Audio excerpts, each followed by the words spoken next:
जय माता दी।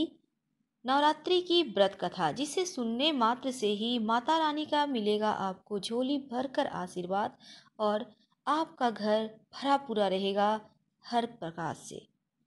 एक समय बृहस्पति देव ब्रह्मा जी से बोले, हे ब्राह्मण श्रेष्ठ, चैत्र और अश्विन मास के शुक्ल पक्ष में नवरात्र का व्रत और उत्सव क्यों किया जाता है? इस व्रत का क्या फल है? इसे किस प्रकार से करना उचित है? पहले इस व्रत को किसने किया? सो आप विस्तार से कहिए। बृहस्पति देव का ऐसा प्रश्न सुनकर ब्रह्मा जी ने कहा, हे बृहस्पति, प्राणियों के हित की इच्छा से तुमने बहुत अच्छा प्रश्न किया है। जो मनुष्य मनोरथ पूर्ण करने वाली दुर्गा, महादेव, सूर्य और नारायण का ध्यान करते हैं, वे मनुष्य धन्य हैं। यह नवरात्र व्रत संपूर्ण कामनाओं को पूर्ण करने वाला है। इसके करने से पुत्र की कामना वाले को पुत्र की प्राप्ति होती है। धन की लालसा रखने वालों को धन देती है माँ दुर्गा, और विद्या की चाहत रखने वाले विद्या और सुख की चाहत रखने वालों को ऐश्वर्य देती है। इस व्रत को करने से रोगी मनुष्य का रोग दूर हो जाता है और मनुष्य की संपूर्ण विपत्तियां दूर हो जाती हैं। घर में समृद्धि की वृद्धि होती है। बंध्या स्त्री को पुत्र रत्न की प्राप्ति होती है। समस्त पापों से छुटकारा मिल जाता है और मन का मनोरथ सिद्ध हो जाता है। जो मनुष्य इस नवरात्र व्रत को नहीं करता, वह अनेक दुखों को भोगता है और कष्ट और रोग से पीड़ित हो अंगहीनता को प्राप्त होता है। उसके संतान नहीं होती और वह धन धान्य से रहित होकर भूख प्यास से व्याकुल घूमता फिरता है और संज्ञाहीन हो जाता है। जो सधवा स्त्री इस व्रत को नहीं करती, वह पति सुख से वंचित हो नाना प्रकार के दुखों को भोगती है। यदि व्रत करने वाला मनुष्य सारे दिन उपवास ना कर सके तो एक समय भोजन करे और 10 दिन बांधवों सहित नवरात्र व्रत की कथा का श्रवण करे। इस व्रत की कथा का श्रवण करने से व्रत रखने इतना ही फल मिलता है। हे बृहस्पति, जिसने पहले इस महाव्रत को किया है, वह कथा मैं तुम्हें सुनाता हूँ। तुम सावधान होकर सुनो। इस प्रकार ब्रह्मा जी का वचन सुनकर बृहस्पति देव जी बोले, हे ब्राह्मण, मनुष्यों का कल्याण करने वाले इस व्रत के इतिहास को मेरे लिए कहो। मैं सावधान होकर सुन रहा हूँ। आपकी शरण में आए हुए मुझ पर कृपा करो। तब ब्रह्मा जी कहते हैं, प्राचीन काल में मनोहर नगर में पीठत नामक एक अनाथ ब्राह्मण रहता था। वह भगवती दुर्गा का भक्त था। उसके संपूर्ण सद्गुणों से युक्त सुमति नाम की अत्यंत सुंदरी कन्या उत्पन्न हुई। वह कन्या सुमति अपने पिता के घर में बाल्यकाल से ही अपनी सहेलियों के साथ क्रीड़ा करते हुए इस प्रकार बढ़ने लगी जैसे शुक्ल पक्ष में चंद्रमा की कला बढ़ती है। उसका पिता प्रतिदिन जब दुर्गा की पूजा करके होम किया करता, वह उस समय नियम से वहां उपस्थित रहती। एक दिन सुमति अपनी सखियों के साथ खेल में लग गई और भगवती के पूजन में उपस्थित नहीं हुई। उसके पिता को पुत्री की ऐसी असावधानी देखकर क्रोध आया और वह पुत्री से कहने लगा, अरे दुष्ट पुत्री, आज तूने भगवती का पूजन नहीं किया। इस कारण मैं किसी कुष्ठ रोगी या दरिद्र मनुष्य के साथ तेरा विवाह करवा दूंगा। पिता का ऐसा वचन सुनकर सुमति को बड़ा दुख हुआ और पिता से कहने लगी, हे पिता, मैं आपकी कन्या हूँ तथा सब तरह से आपके अधीन हूँ। जैसी आपकी इच्छा हो वैसा ही करो। राजा से, कुष्ठी से, दरिद्र से अथवा जिसके साथ चाहो मेरा विवाह कर दो, पर होगा वही जो मेरे भाग्य में लिखा है। मेरा तो अटल विश्वास है, जो जैसा कर्म करता है उसको कर्मों के अनुसार वैसा ही फल प्राप्त होता है। क्योंकि कर्म करना मनुष्य के अधीन है, पर फल देना ईश्वर के अधीन है। जैसे अग्नि में पड़ने से त्रिनादी उसको अधिक प्रदीप्त कर देता है, इस प्रकार कन्या के निर्भयता से कहे हुए वचन सुनकर उस ब्राह्मण ने क्रोधित हो अपनी कन्या का विवाह एक कुष्ठी के साथ कर दिया और अत्यंत क्रोधित हो पुत्री से कहने लगा, हे पुत्री, अपने कर्म का फल भोगो। देखें भाग्य के भरोसे रहकर क्या करती हो। पिता के ऐसे कटु वचनों को सुन सुमति मन में विचार करने लगी, अहो मेरा बड़ा दुर्भाग्य है जिससे मुझे ऐसा पति मिला। इस तरह अपने दुख का विचार करती हुई वह कन्या अपने पति के साथ वन में चली गई और डरावने कुशायुक्त उस निर्जन वन में उन्होंने वह रात बड़े कष्ट से व्यतीत की। उस गरीब बालिका की ऐसी दशा देखकर देवी भगवती ने पूर्व पुण्य के प्रभाव से प्रकट हो सुमति से कहा, हे दीन ब्राह्मणी, मैं तुझसे प्रसन्न हूँ, तुम जो चाहो सो वरदान मांग सकती हो। भगवती दुर्गा का यह वचन सुनकर ब्राह्मणी ने कहा, आप कौन हैं, वह सब मुझसे कहो। ब्राह्मणी का ऐसा वचन सुन देवी दुर्गा ने कहा कि मैं आदि शक्ति भगवती हूँ और मैं ही ब्रह्म विद्या व सरस्वती हूँ। प्रसन्न होने पर मैं प्राणियों का दुख दूर कर उनको सुख प्रदान करती हूँ। हे ब्राह्मणी, मैं तुझ पर तेरे पूर्व जन्म के पुण्य के प्रभाव से प्रसन्न हूँ। तुम्हारे पूर्व जन्म का वृतांत सुनाती हूँ, सुनो। तो पूर्व जन्म में निषाद भील की स्त्री थी और अति पतिव्रता थी। एक दिन तेरे पति निषाद ने चोरी की। चोरी करने के कारण तुम दोनों को सिपाहियों ने पकड़ लिया और ले जाकर जेल खाने में कैद कर दिया। उन लोगों ने तुझको और तेरे पति को भोजन भी नहीं दिया।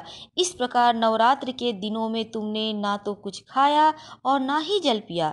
इस प्रकार 9 दिनों तक नवरात्र का व्रत हो गया। हे ब्राह्मणी, उन दिनों में जो व्रत हुआ उस व्रत के प्रभाव से प्रसन्न होकर मैं तुझे मनोवांछित वर देती हूँ। तुम्हारी जो इच्छा हो सो मांगो। इस प्रकार दुर्गा के वचन सुन ब्राह्मणी बोली, अगर आप मुझ पर प्रसन्न हैं तो हे दुर्गे, मैं आपको प्रणाम करती हूँ, कृपा करके मेरे पति का कोढ़ दूर करो।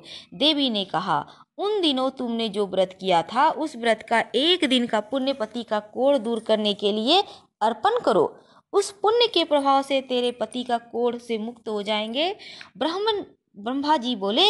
इस प्रकार देवी के वचन सुनकर ब्राह्मणी बहुत प्रसन्न हुई और पति का निरोग करने की इच्छा से जब उसने तथास्तु यानी ठीक है ऐसा वचन कहा, तब उसके पति का शरीर भगवती दुर्गा की कृपा से कुष्ठ रोग से मुक्त होकर अति कांतिवान हो गया। वह ब्राह्मणी पति की मनोहर देह को देखकर देवी की स्तुति करने लगी। हे दुर्गे, आप दुर्गति को दूर करने वाली हो, तीनों लोकों का संताप हरने वाली हो, समस्त दुखों को दूर करने वाली हो, रोगी मनुष्य को निरोगी करने वाली हो, प्रसन्न हो, मनोवांछित वर देने वाली और दुष्टों का नाश करने वाली जगत की माता हो। हे अम्बे, मुझे निरपराध अबला को मेरे पिता ने कुष्ठी मनुष्य के साथ विवाह कर घर से निकाल दिया। पिता से तिरस्कृत निर्जन वन में विचर रही हूँ। आपने मेरा इस विपदा से उद्धार किया। हे देवी, आपको मैं प्रणाम करती हूँ, मेरी रक्षा करो। ब्रह्मा जी बोले, हे बृहस्पति, उस ब्राह्मणी की ऐसी स्तुति सुन देवी बहुत प्रसन्न हुई और ब्राह्मणी से कहा, हे ब्राह्मणी, तेरे उदयालय नामक अति बुद्धिमान, धनवान, कीर्तिवान और जितेंद्रिय पुत्र शीघ्र उत्पन्न होगा। ऐसा वर प्रदान कर देवी ने ब्राह्मणी से फिर कहा, हे ब्राह्मणी, और जो कुछ तेरी इच्छा हो वह मांग लो। भगवती का दुर्गा का ऐसा वचन सुन सुमति ने कहा, हे भगवती दुर्गे, अगर आप मुझ पर प्रसन्न हैं तो कृपा करके नवरात्र व्रत की विधि और उसके फल का विस्तार से वर्णन करें। महात्म्य। इस प्रकार ब्राह्मणी के वचन सुन दुर्गा ने कहा, ब्राह्मणी, मैं तुम्हें संपूर्ण पापों को दूर करने वाले नवरात्र व्रत की विधि बतलाती हूँ, जिसको सुनने से मोक्ष की प्राप्ति होती है। अश्विन मास के शुक्ल पक्ष की प्रतिपदा से लेकर 9 दिनों तक विधि पूर्वक व्रत करें। यदि दिन भर का व्रत ना कर सके तो एक समय भोजन करें। विद्वान ब्राह्मणों से पूछकर घट स्थापना करें। वाटिका बनाकर उसको प्रतिदिन जल से सींचें। महाकाली, महालक्ष्मी, महासरस्वती देवी की मूर्तियां स्थापित करें। उनकी नित्य विधि सहित पूजा करें। पुष्पों से विधि पूर्वक अर्घ्य दें। बिजौरा के फल से अर्घ्य देने से रूप की प्राप्ति होती है। जायफल से अर्घ्य देने से कीर्ति की प्राप्ति होती है। दाख से अर्घ्य देने से कार्य की सिद्धि होती है। आंवले से अर्घ्य देने से सुख की प्राप्ति होती है। केले से अर्घ्य देने से आभूषण की प्राप्ति होती है। इस प्रकार पुष्प और फलों से अर्घ्य देकर व्रत समाप्त होने पर 9वें दिन विधि और हवन करें। खांड, घी, गेहूं, शहद, जौ, तिल, बेलपत्र, नारियल और कदम आदि से हवन करें। गेहूं से होम करने से लक्ष्मी की प्राप्ति होती है। खीर एवं चंपा के पुष्पों से धन की और बेल पत्तों से तेज और सुख की प्राप्ति होती है। आंवले से कीर्ति की, केले से पुत्र की, कमल से राज सम्मान की और दाखों से संपदा की प्राप्ति होती है। व्रत रखने वाला व्यक्ति अच्छे से हवन आदि कर ब्राह्मण को दक्षिणा दें। इस प्रकार बताई हुई विधि के अनुसार जो व्यक्ति व्रत करता है उसके सब मनोरथ सिद्ध होते हैं, उसमें तनिक भी संदेह नहीं है। इन 9 दिनों में कुछ दान आदि किया जाता है, उसका करोड़ों गुना फल मिलता है। इस नवरात्र व्रत करने से अश्वमेघ यज्ञ का फल मिलता है। हे ब्राह्मणी, संपूर्ण कामनाओं को पूर्ण करने वाले उत्तम व्रत को तीर्थ, मंदिर अथवा घर में विधि के अनुसार करें। ब्रह्मा जी बोले, हे बृहस्पति, इस प्रकार ब्राह्मणी का व्रत की विधि और फल बताकर देवी अंतर्ध्यान हो गईं। जो मनुष्य या स्त्री इस व्रत को भक्ति पूर्वक करता है वह इस लोक में सुख भोग कर अंत में दुर्लभ मोक्ष की प्राप्त होता है। हे बृहस्पति, इस दुर्लभ व्रत का महात्म्य है जो मैंने तुम्हें बतलाया। यह सुनकर बृहस्पति जी आनंद से प्रफुल्लित हो ब्रह्मा जी से कहने लगे, हे ब्राह्मण, आपने मुझ पर अति कृपा की जो मुझे इस नवरात्र व्रत का महात्म्य सुनाया। ब्रह्मा जी बोले, हे बृहस्पति, यह देवी भगवती शक्ति संपूर्ण लोकों का पालन करने वाली हैं। इस महादेवी के प्रभाव को कौन जान सकता है? बोलो देवी भगवती की जय। व्रत की विधि में प्रातः नित्य कर्म से निवृत्त हो स्नान कर मंदिर या घर में ही नवरात्र में दुर्गा जी के ध्यान करके कथा करनी चाहिए या सुननी चाहिए। कन्याओं के लिए यह कथा विशेष लाभदायक है। श्री जगदम्बा जी की कृपा से सब विघ्न दूर हो जाएंगे, सुख समृद्धि की प्राप्ति होगी। अंत में प्रार्थना कीजिएगा, हे परमेश्वरी, मेरे द्वारा रात दिन सहस्त्रों अपराध होते हैं, यह मेरा दोष है, समझकर मेरे अपराधों को क्षमा करें। हे परमेश्वरी, मैं आवाहन, विसर्जन, कन्या पूजन या पूजन नहीं जानती, मुझे क्षमा करो। हे सुरेश्वरी, मैंने जो मंत्रहीन, क्रियाहीन, भक्त युक्त पूजन किया है वह स्वीकार करो। हे परमेश्वरी, अज्ञान से, भूल से अथवा बुद्धि भ्रांति से जो न्यूनता अथवा अधिकता हो गई उसे क्षमा करिए और प्रसन्न होइए। आप चाहें तो माँ दुर्गा का मंत्र भी जप सकते हैं। ओम ऐं ह्रीं क्लीं चामुंडाय विच्चे नमः। ओम ऐं ह्रीं क्लीं चामुंडाय विच्चे नमः। सभी मनोकामनाएं पूर्ण होगी। तो हम आपसे विदा लेते हैं। जय माता दी। हम फिर मिलेंगे किसी नए टॉपिक के साथ। अगर पसंद आए तो लाइक कर सब्सक्राइब जरूर कीजिएगा। धन्यवाद।